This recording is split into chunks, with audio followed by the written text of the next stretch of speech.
Welcome to Trust the Profits.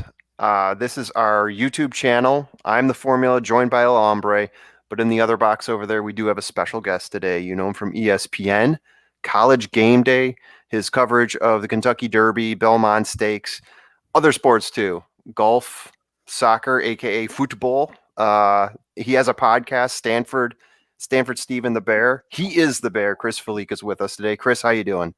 I'm doing well.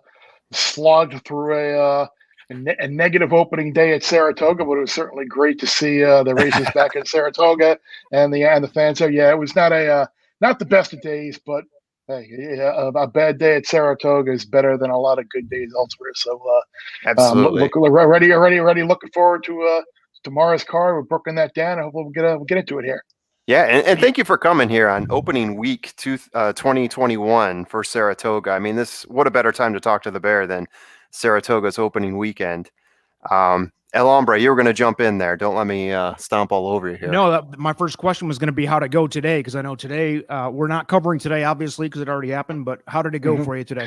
I had the Asmussen winner.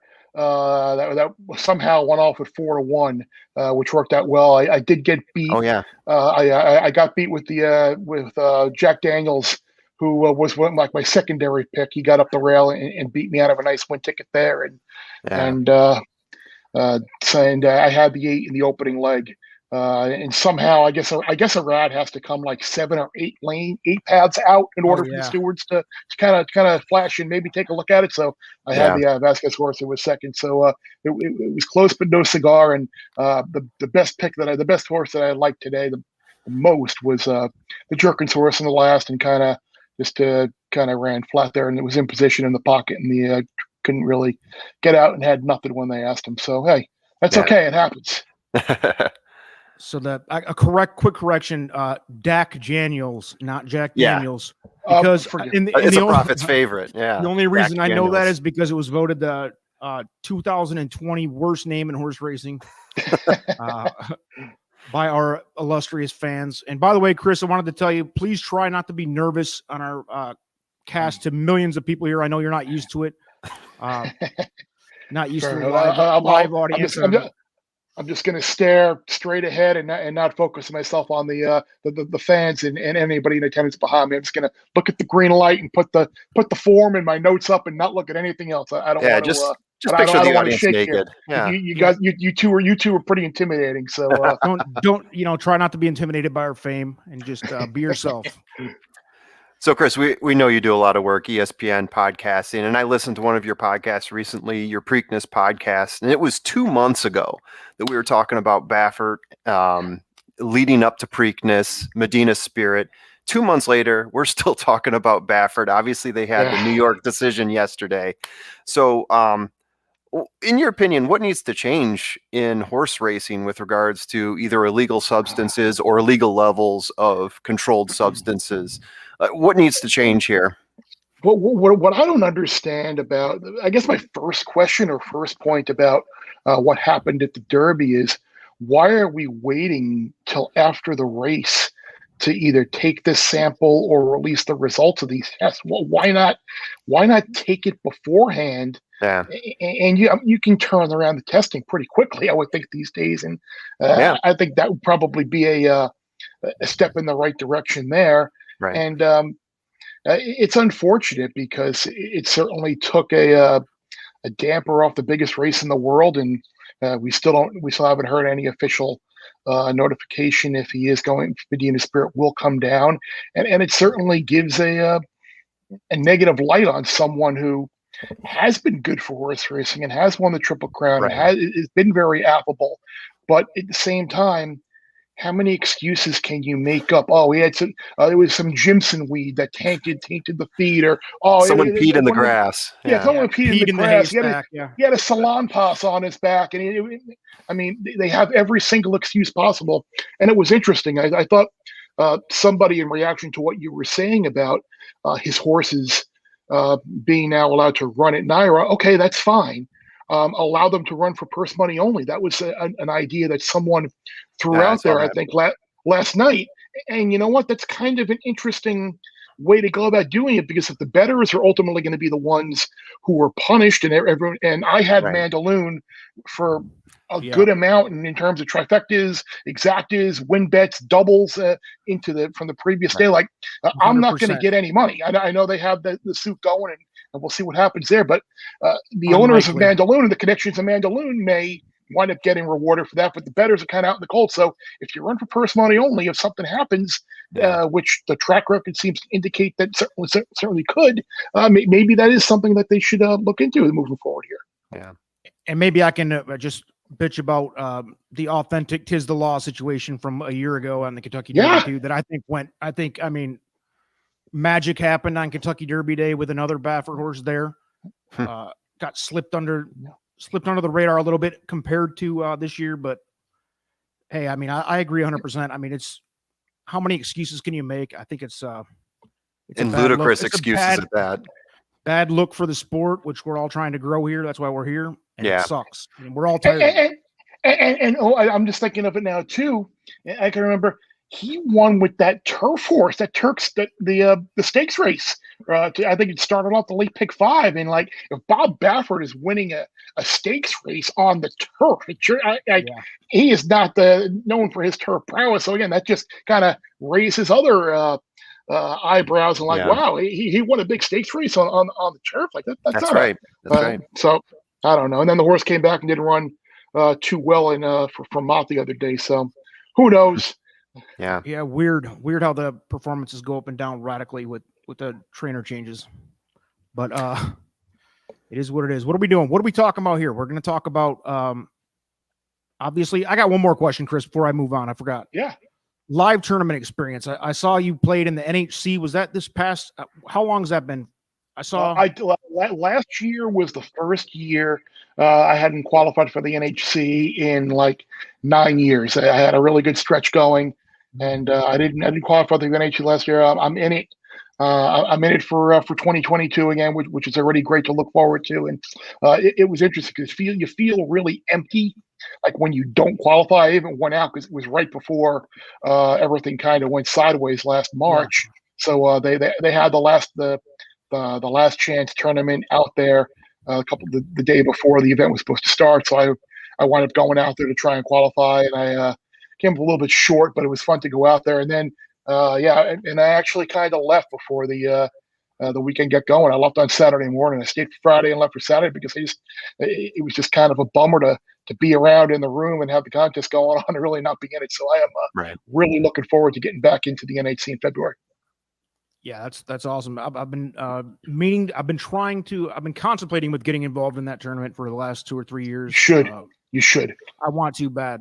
So and you can do it really any way you want. And if you're looking for a low cost way about going to do it, the daily feeders that they have to get into the qualifiers, they're like $18 or $20. Like that's the low cost, cheap way of doing it. And they give a good number of entries. It's a good ratio into the horse players and horse tourneys and such into the actual NHC qualifier. Like I think today they had like 90 people or something like that enter the first feeder, and like 14 got a ticket into the afternoon contest. So for 18, $24, it's certainly worth doing that way. You should do it. Yeah, it reminds me a lot of back in the poker boom in the early 2000s with the all the qualifiers for the World Series of Poker and those type of deals. But anyway, we brought Chris on for the main reason to talk Saratoga on opening weekend. Again, we passed up today. It sounds like we had a hit or miss day ourselves too. We had a couple big wins. Yeah. Not our banner success story of a day, but not bad either. So yeah, if you played around our confidence schemes, I think there was a number of plays that I had that did pretty well. So I think personally I ended up ahead, but that's good. If you played the whole slate, maybe you found some holes here and there, but working the confidence worked. And you know what is difficult for me sometimes it's something that I believe in. Yeah. And again, maybe some people do, some people don't. I think there is a clear delineation for certain trainers at certain tracks that they're not going to translate form, or maybe they weren't good at Belmont, they're going to go to Saratoga, and they're just going to take off percentage wise. So it's always hard, I think, early on at the meet to kind of figure out which trainers really may fire. And I know there are some research materials out there that certainly do help with that. But I think early on, you're always kind of a little hesitant, a little unsure as to, okay, are Chad Brown's horse is going to fire right off the bat? Are Steve Masmuson's horse is going to fire off the bat? And you had a winner, obviously, in the last race of a guy who really hadn't done much this year. So you always need to try and it's always a little tricky early on in the meets. Yep. So we picked out a handful of races to cover, and give you some picks for on Friday and Saturday. Sunday, past performances are not quite finalized yet. Yeah, so that was disappointing. That was disappointing. I thought that'd be up by the time we got around to here, but oh well. So we're going to do the best we can here. We're going to talk several races between Friday and Saturday. First, let's do this. And here's one of your comments that you just made. Who's going to be the hot hand? Slim M mentions Saez was hot today. And he was. Oh, he had a great day. Yes. Yeah, Eric Cancel had a good day too. Yeah, he really did. Cancel had two wins. One of them destroyed me. I can't remember. What was that race? I think it was race 3, right? It was either race 3 or 7. Those are the only two. For me, it was the Gary Siaka turf horse, right? That was the race 6. It was like 13-14 to 1. Head bob. Destroyed us. Yeah. And what's up, Mark? We got several people on. Thank you guys for joining. I'm going to share the screen. We're going to jump right into some Saratoga capping with Chris Fallica. Here we go. Race 2, if you can squint, because look, I'm starting race 2, huh? I got the screen share on live. Yeah, we're starting race 2 on Friday. We're skipping over 1. We got some select choices here. Chris, you want to take off? See who you like in race 2 at Saratoga Friday.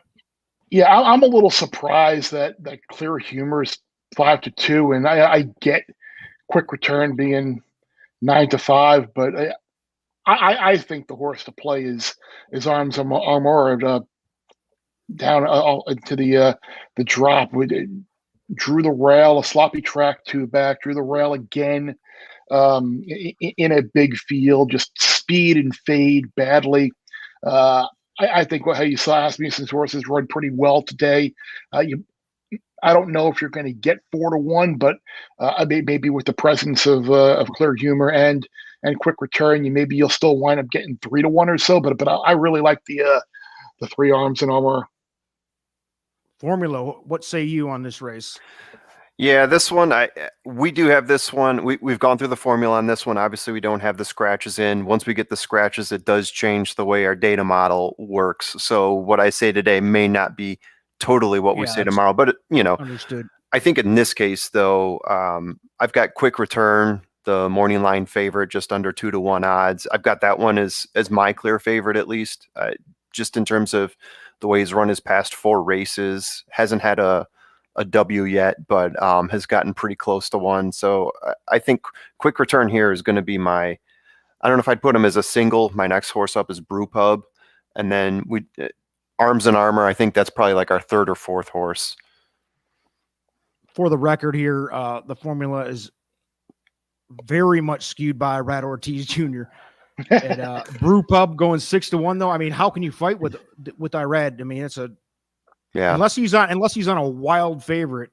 I usually like him. If he's on a wild favorite, like less than 1-1, steer clear.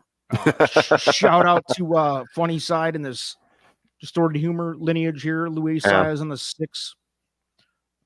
Looks like we're both going against him, but yeah, and and going today against he broke the morning me line favorite, which is cool. in the last That's always race. A good thing. Yeah, yes. Yeah, exactly. The morning line, we're sticking with that one, formula wise. Obviously, there's better trainers and jockeys out there. Not to take anything away from Davis and company, but yeah, I think I'm sticking with the morning line favorite for this one. Now you'll see the pure professionalism, and thank you to Horse Racing Nation for their site being about the best I could come up with for how to share this. So here we go with we're going to jump to race 5, I believe. Is that right? Race 5, mile and an 1/8 on the dirt. Fillies and mares, 3-year-olds. Who we got here? Yeah, you guys pointed towards Wayne Potts' horse in the first race, and that's where I'm going to go here. It looks like one of them is going to scratch with Jose Ortiz named to ride both of them, but Yeah. it's a similar angle for me with either of them. Either one of them, it will be second race off of the claim, and I think either one really kind of fits the flow of the race here with Jose Ortiz who I would think, based on looking at the race, will probably show a bit of speed with whomever he decides to go with. I think the 7 Air looks to be the speed of the race, but I would think that whether it's Viridia or Violent Trick, Jose Ortiz won't be too far off that pace. Formula rebuttal. Yeah. So this is one where I am picking a bit of a long shot here. So Air going off. You mentioned it earlier. Speed horse going off at 15-1. So per our confidence levels, this is a high risk race. So this is a race that we look at as being very volatile. A lot of times the horses that look like they are going to win when we go through our rankings here don't necessarily or some of the horses that are the favorites don't exactly come out and be the ones that win. Air 15-1. I like the speed numbers on him. In terms of our formulas, this is probably the best horse out there. But again, it's a very volatile race. When we put together a card for this to show what our exotics are, it's probably going to be 4 or 5 deep at the very least.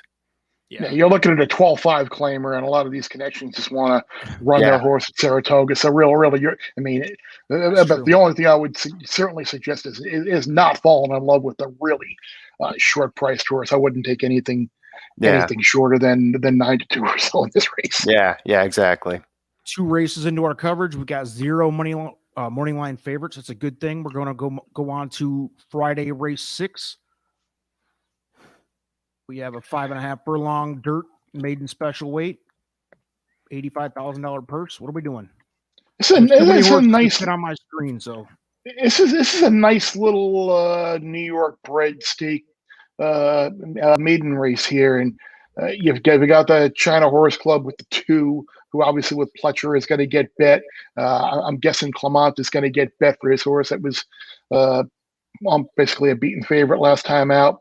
Chad will get bet. I'm sure the Kelly Breed horse is going to show speed, but I might look towards Rudy Rodriguez here with the 6 Classic Miss at 10-1 morning line. Saez up for him. Rudy every now and then will pop with the horse that gets kind of forgotten about on the board. He has a tendency to win in a big number, and Micropola here certainly loves being in the winner's circle at Saratoga. So a lot of shorter price rate horses in this race, but New York State breds, I might be inclined to go with a longer price in here. So Classic Miss is someone that I would certainly use on my ticket. 10-1 joint with Luis. I like it. Formula, what do you got? Yeah, I'm sticking to something I guess a little bit safer morning line wise. We're sticking with Tough Street here. Irad Ortiz, Chad Brown, morning line favorite to a young horse. This has been one of our tricks that we play here. Probably gonna go with Tough Street. Can't Hurry Love, I believe, and November Rain are probably going to be our top 3 plays in terms of exotics here. All right, so we're going chalk here first time. We are going chalk, yeah. Chad and Irad. That's a deadly combo. We haven't, like Chris was saying early on in the Saratoga season.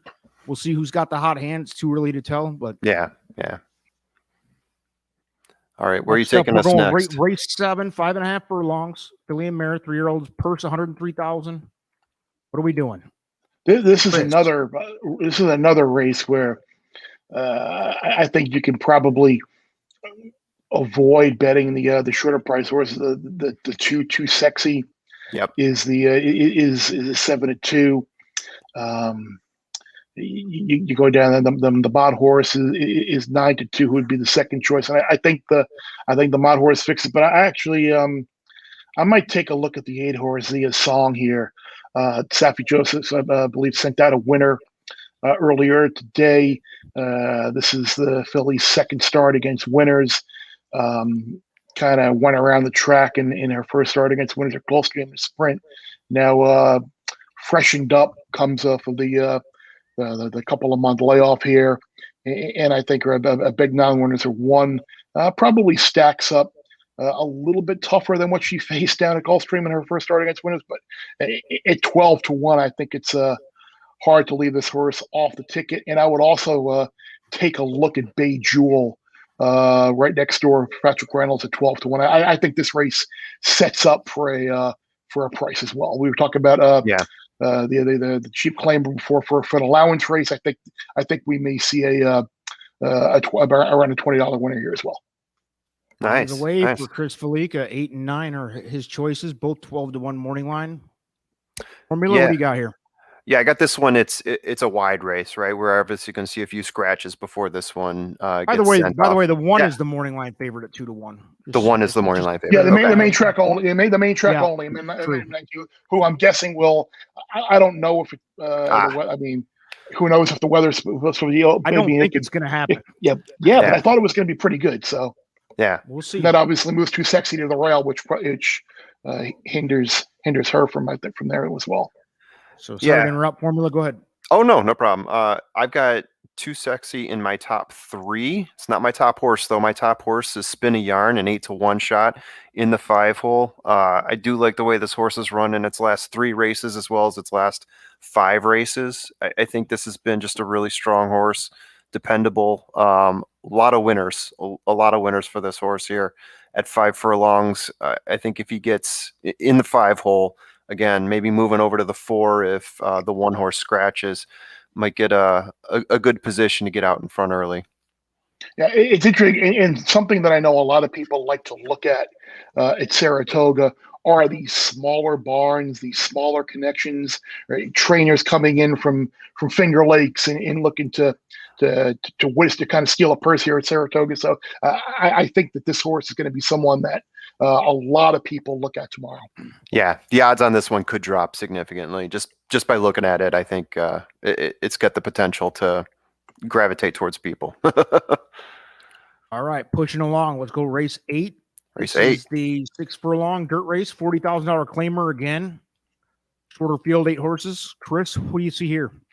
I'm kind of against Easy to Bless and Patty H, 2 horses that kind of have the same running style, speed from the outside. So they're going to have to send from that sprint position, and I'm sure that they'll wind up being on the lead. But I think this is a race for me where I'm going to look at two longer price horses in the race. I think I'm going to look at the 5 Malibu Luna going turf to dirt. Again, the 7 furlongs from the rail, kind of terrible race on the turf, and I think the dirt is where this horse wants to go, and I think she'll be pretty close to that 10-1 line. And then I think you have to use the 4 riding on a winner as well. Orlando Notice horses ran very well today. This horse puts the blinkers on. Didn't have the best of trips last time out. I know. Broke Maiden at a big price and then was claimed. So he might have just taken a little bit of time to be able to figure out this horse. And I think at 15-1 on the line, I think you definitely have to use the Noda horse. But Malibu Luna is my top choice in the race. Look at this, Chris pulling out the bombs. He's looking for a big payday tomorrow. Which looking for paydays for sure. I can't hate you on that because when you're right, you're really right on those. So Formula, absolutely. What's the rebuttal? We got the 9-5 favorite Patty H. That's a Cox joint. What do you got? Yeah, I've got the 2-1 in the 6-hole here. Easy to Bless. That's my top horse here. Just slightly better odds than Patty H, but I do like the way this horse has run in its last 3 or 4 races. Been extremely consistent. I think for the distance, I think this horse has been pretty solid, and doesn't hurt that Rosario's on the mound as well. I did also have Patty H paired up, so I think this is one of those areas where you can go for a chalky exacta box.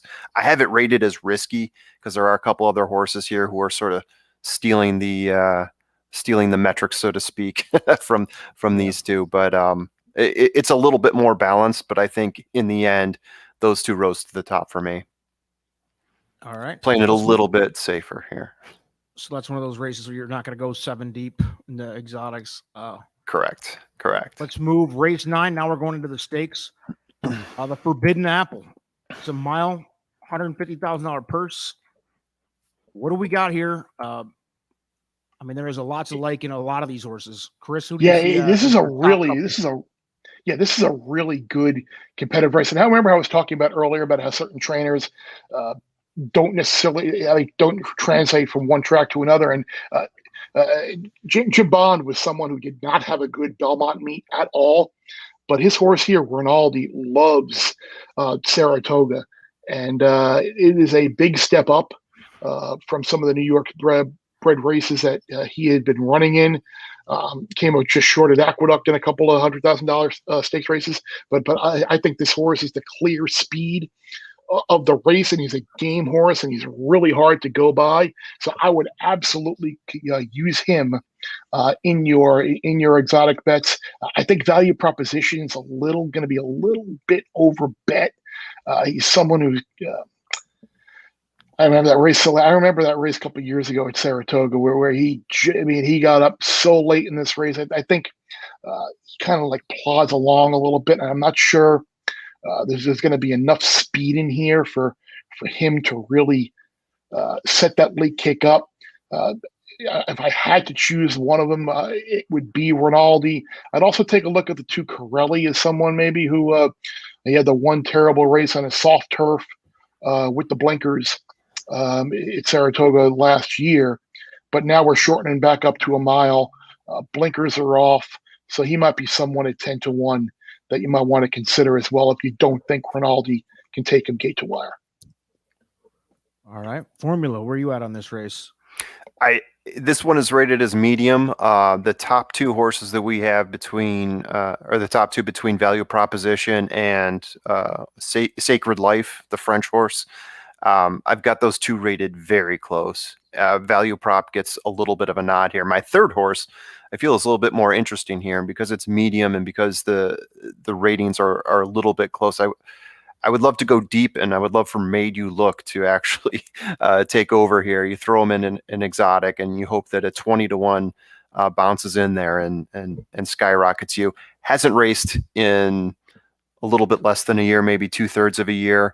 So I'm hoping that he bounces back to form here, but a very strong horse with Made You Look. I would want to consider him. And ran a couple of good races at Saratoga a couple of years ago. Exactly. Hoping he recognizes Tyler that. Gaffalione on the mount too, so that's doesn't hurt. A bad thing. Doesn't hurt one bit. Yeah, great speed figure numbers on there. Gaffalione Bauer, that's a good jockey trainer combo.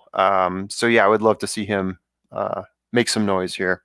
Even if you pair him up in an exotic box or exacta box or trifecta box, I think that'd be a great payoff with Value Proposition and Sacred Life.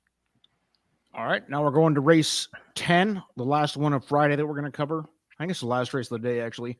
5.5 furlongs on turf. Shout out to the Beastie Boys, Body Moving, the number 1 horse. Jeremiah Englehart. Very good. Very, very, very good. I didn't catch that right away. Neither did I. I'm impressed with that. Yeah. Hey, look, I'm a big Beastie Boys fan. I'm going to recognize that from far, far away. 5.5 furlongs on turf. And by the way, today the turf races just killed us. To be like, those are turf races. I mean, they usually do. It's boom or bust with them, but this race here looks wide open as well. Chris, where are you at on this one? Well, I'm not going to be going with the number in honor of the Bee Gees, the 4 horse. You Should Be Dancing. I'm certainly not going to be going there. See, now I didn't put that one together, so now we're even. Exactly. We'll have to find one more in here to break the tie. But like, if that's your favorite in this race. 0-for-7 Maiden for Pat Kelly, who doesn't win very often. Horse that's been longer than 6-1 every race. Like I'll try and beat that horse every time. 5 Body Moving, the first one from the rail, obviously figures, but again, first time starter, rail inside. That horse could have a tendency to get tired out.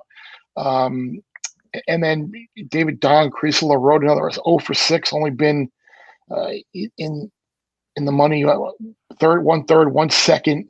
Like again, a horse that's burned a little bit of money.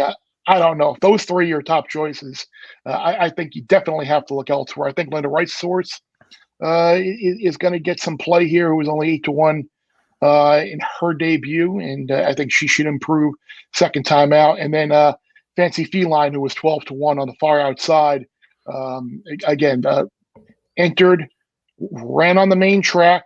Now I think the horse goes back to the turf, where I think is probably where they initially wanted to put her.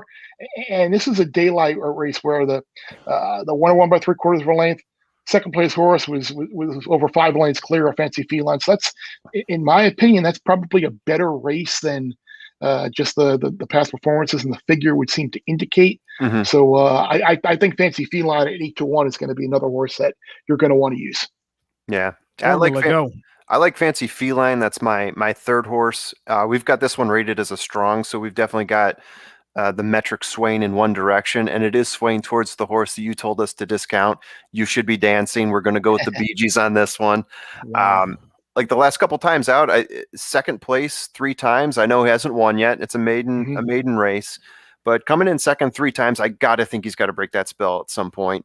When you look at the speed figures matched up against all the other horses available, there's a bit of distance between him and the other horses that I like. And then got Alvarado on the mount. I know there's a couple jockeys out there that I would favor over him. Obviously, you got Saez and Ortiz there, but I think the better horse is going to prevail in this one. I'll pick You Should Be Dancing. I also like Uncle's Gem and to fill it up, Fancy Feline. Fancy Feline, longer shot of the two. Let me pull up Saturdays now because we're going to move to Saturday. All right. And just for the record, that's going to be the only time anybody ever takes the Bee Gees over the Beastie Boys on this on this channel. It's not right. I feel odd about it. So yeah, I was going to say, I hope you were going to put some type of disclaimer on that, because I was going to say it depends on when you're born. If you're born in the 40s or 50s, you're going to you probably take Barry Gibb, the boys. Yeah, I guarantee it. You're right about that. All right, so we're going to cover 5 races quickly on Saturday because I know everybody's got dinners to have and everything else. Sorry for the pop-up ads. You know, this is a really professional setup we got going on here. Got to pay the bills. Got to pay basically hogging the horse racing nation here. Here we go. Race 1 on Saturday is a 5.5 turf maiden special weight, $85,000 purse. What do we got, Chris? Go ahead, start us up. I'm gonna try. I mean, I know it's on turf sprints. It's hard. You're taking your life kind of in your own hands, trying to bet against beat Wesley Ward, but I'm gonna do it here. I think there are just a lot of other options to go in here. I think War Smoke is gonna show some speed and give the Ward runner a shot. I think I think that there'll be some other horses in here that might be around, but I think if you're looking to play someone at a price, I think the 6 horse I'm Blaming You for Robert Falcone getting the horse for his first start from Doug O'Neill. Won a route of ground last year. It's been off since. Ran a decent debut at Saratoga last August, and again, Daylight top 2 horses in a big field, was bet a little bit. Probably didn't want to go that long at Belmont in his second start, and now you get a trainer who does very well with turf horses. Will it be good enough to beat Sheriff Bianco? I don't know, but at 12-1 at the very least, I'm going to be playing a pretty heavy 8-6 exacta. Nice touch. 12-1, and again, Chris not stepping out on the favorite. There's zero chalk being talked about here with Chris. I love it. So that's for sure. Yeah, a 12-1 morning line, especially with Luis Saez right now, who's, if you're going to talk favorites or the hot hand after one day, which is pretty ridiculous, but Saez was the guy today, I think, along with Eric Cancel. But Formula, where are you at on this race? Yeah, so we've got this one as a medium in terms of confidence levels. And in terms of the PF score, Sheriff Blanco got a 17.99, which is a pretty high score. The best score you can get in that factor is a 20. So it's not a total runaway. If you do want to go for something that has a little bit of bang for your buck, I do have Majestic Tiger ranked pretty high here as well. The 8-1 shot in the 4-hole with Santana Asmussen as the trainer. Those are my two horses worth noting here. I would say if you're going to go for a win, Sheriff Bianco, but you want to pair that up with Majestic Tiger to get a little bit of action. Yeah, Ricky Santana Jr. is a legendary jockey for us as far as performance goes and results. For whatever reason, that guy has provided some huge wins for the Profits. So we're always a big fan of Ricky Santana. Race 2 on Saturday. We're going 6 furlongs on dirt. $60,000 purse, 3-year-olds and up. Let's go. Chris, what are you seeing here? I just wanted to bring this race up because I think the 5-horse Reaper Rocks is one of the worst even money shots I've seen in a long time. Agreed. You're talking about a horse that was 0 for 10, finally broke Maiden in his 10th try, and now he's shipping up to the spa 2.5 weeks later to try and win his first against winners. And I mean, look, I know this is not a field of world beaters, but if you're playing pick 4s and pick 5s early on, do not single this horse. I think you're going to want to be deep in here. Oh yeah. Yeah, I think the horses that I got picked here, Baby Yoda, who's 7-2. That's my top horse here. I can't believe there's a horse named that, by the way, but go ahead. Oh, it's about time, right? And then the 4-horse after that, cause of action. Yeah, cause of action. So those are the horses that I would consider. Obviously, Repo Rocks. I totally agree with you. You look at the chart on this horse, and it is just up and down like a mountain range. It's really hard to tell where this horse is at any given point. The fact that it's 1-1, I agree. It's a joke. Maybe you consider throwing him in an exotic. I agree with going down that route because you never know. Maybe he does pull it together for this race. He does have Irad in the mount, so that counts for something. But I do like the other 2 horses that I mentioned, Baby Yoda and Cause of Action. Like I said earlier, though, Irad on a heavy favorite, not necessarily a great idea. That's true. That could be red herring. Maybe I've recognized a pattern that most people haven't, or a lot of you have. But when he's on a 1-1 or less, I would like to see that winning percentage. Yeah, you learn the hard way, don't you? We're going to skip a few here. We're going to jump right to the stakes race number 9, the Sanford. And again, with the professionalism, look at the scrolling just prowess that I have here. Wow, it's beautiful. You are too good at this. Look, you got to make things work. This is an open 2-year-olds, 6 furlongs on dirt. The Sanford Stakes, $150,000. What are we doing here? We got 12 horses registered for the morning at least. Who do we like here, Chris? What direction are you going? I gotta try and beat Wit. I mean, don't you? So someone's laughing. Pletcher and Irad. That's me. Yeah. Okay. I mean, someone likes Pletcher and Irad. Yeah. So I should just shut up right now. No. We want to hear. No, Chris. The question is though, if you're playing a late pick 5, late pick 4, pick 6, whatever you're doing, do you have to put them in there? Yes, you do. You totally do. Yeah. That's because he could be legit. I mean, he was close to a $600,000 purchase, and his sire was a good runner, a practical joke. I just don't like being stuck down inside there.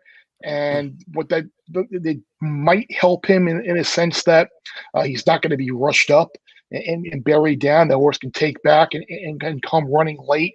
But again, you're going to do a full drop back and then have to circle. I don't know. Yeah, I'm looking towards, again, if you want to use Wit, that's fine. But I'm going to give you 3 other horses here to make sure you use on your pick 4 if you want to play an exacta box. Can't be using the 1 with these 3. I think you need to look at the 4, Trust Our Journey, where Cancel, his horses ran well today. Obviously, Carlos David is a trainer who gets the most out of his horses. American Pharaoh Joint too. Who doesn't root for American Pharaoh Joints for me? I mean, this horse was 2-1 in the Tremont and caught an off track and didn't run a bad race at all. I think the 5-horse Dance Code, who comes in off that maiden win at Parks, we saw Juan Marquez's horse in the opener run really well today. This horse again should probably be up near the lead, and I think the 6-horse Maryland Brando for Gary Contessa, who's had some babies run very well in the past at Saratoga, coming in from Delaware. The horse aired at 5-1. Who knows? This horse has the appearance that he could be any type as well. So while Wit appears to be the most probable winner at 8-5, I think I would be playing a 1 with 4, 5, 6 both ways here. I'll give you one more. The 9 horse Headline Report. This is broke its maiden, had a 90 Equibase speed number. Velasquez is the jockey, Wesley Ward. I really like this horse as well.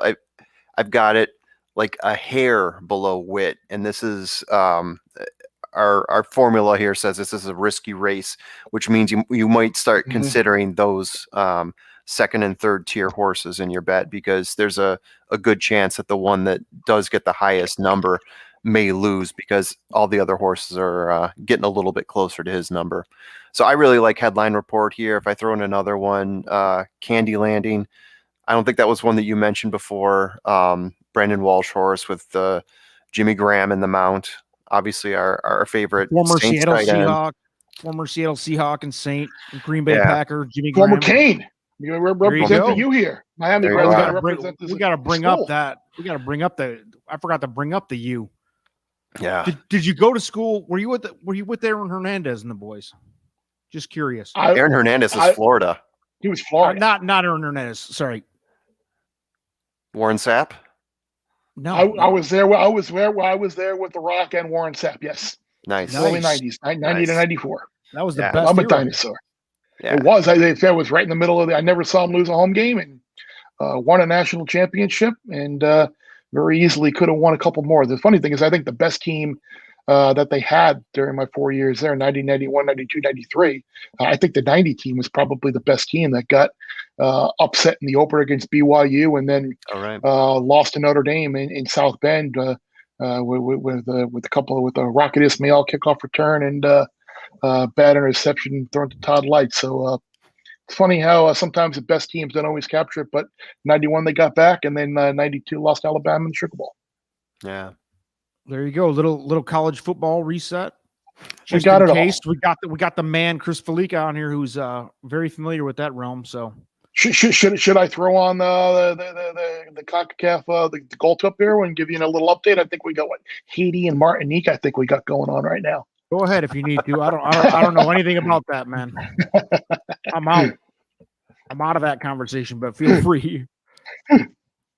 All right, so Saturday, race 10, the Diana. This is the $500, $500,000 purse going for 4-year-olds and up. Fillies and mares, 1 1/8 turf. Who do we see here? And by the way, might I remind you on the last one of the Sanford? I forgot to mention it. Can we please talk about Irad Ortiz being on the heavy morning line favorite again in that one 8-5? Shocker! Amazing how that happens. Yeah. So anyway, sorry to interrupt, Chris. What are you thinking on the Diana? I can't believe Harvey's Little Goyle is 3-1. That's way too short for me. Like if I were to play this race, like I don't even think I'll use her on my late pick 5. Because I think Lamista with her second start in the UFC, I'm going to be on Irad Ortiz here. Not the morning line favorite. Actually, she is, isn't she, at 5-2? Oh, you're right. You're right. I think but it's not like a 9-5 or an even money favorite. Correct. So I think you're right. I have a soft spot in my heart for Ravens Pass for having a huge score in the Breeders' Cup a few years back with that horse. So I mean, maybe I'm a. That's how I am with Street Sense. Very good prisoner of the moment, but yeah, I think this horse will be much tighter. Second off the long layoff from back in September, kept some good company in Europe. So I think David Aragona here has it right with Lamista as the morning line favorite, and I think she's going to be hard to go by. And out of the 10 races we've covered so far, I think Chris Fallica picks his first favorite. So that's a good thing, I suppose. 1 out of 10 or whatever we've done so far is not a bad ratio. So formula, how do you see this one, the Diana Stakes? I am dancing around the favorite and not picking the favorite here. So I actually have a tie here. It is a risky race. We had 2 horses that had very similar PF numbers. They had very similar R2 numbers as well. this is a PFA language. power figure. Yeah, this is a language between El Hombre and I. But for the rest of you, I hope you enjoy the talk. They won't. El Fica, I'm having a hard time pronouncing this horse. 3-1 odds in the 8 hole. Really like that horse. We got Franco on the mount on that one. And then my second horse, Summer Romance, in the 6 hole, 4-1. It's it's just a game exact. I loved Alfica on Belmonte. That was that got me square on Belmonte. Yeah. So we're riding off of that day on success. Belmonte. Yeah. Riding on that day. success for the 8-6 combo. Looks to be the best pair of horses according to our formula. If we go a step down, I would go with the 1 horse, La Seigneur. So we have the 6-8, which it sounds like we're all off of the top 2 favorites, other than Chris liking the 7. Nobody likes the 5. Alfica and Harvey's Little. Harvey's Little Goyle came out of the right out with their first couple of starts, first several starts is awesome, and it's been disappointing ever since. She has not she's not lived up to the hype recently. I think that's the recency bias. If that horse wins, I lose. I can promise you that. Thank you for the honesty. I think we're probably in the same boat, because I mean, how deep you're going to go in an 8-horse race? You can only go. You can't. Yeah, exactly. Yeah. So, we got one more race to cover real quick, and we're 46 minutes in. We promised everybody a half hour. We're 46 in. Let's cover this one real quick. We wanted to do this because I think Chris felt like he had a, going against the grain type of feeling on this race. Chris, correct me if I'm wrong. This is 7 furlong dirt, Maiden special weight, 100K. What are we doing? Yeah, I think you can look past the Tiger King horse who's 5-2 on the morning line, like blinkers on. This is a horse these are the types of horses I love betting against. Horses that were 16-1, 28-1 in their first 2 races, outran their odds, and now they're 5-2. Like that's a horse I'm going to bet against every single time.